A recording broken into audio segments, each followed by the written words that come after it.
I need something to eat. Two distinctive clues at the Fayette County scene seemed intended as a message to investigators.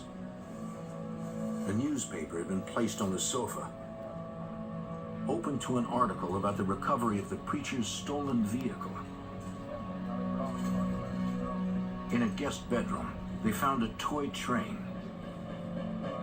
It had been recently unpacked and set up on the bed. It seemed the railroad killer was taunting the authorities.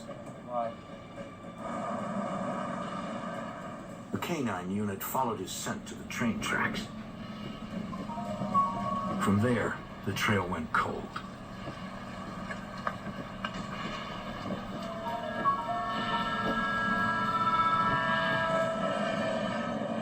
Less than 24 hours later, the next victim was discovered.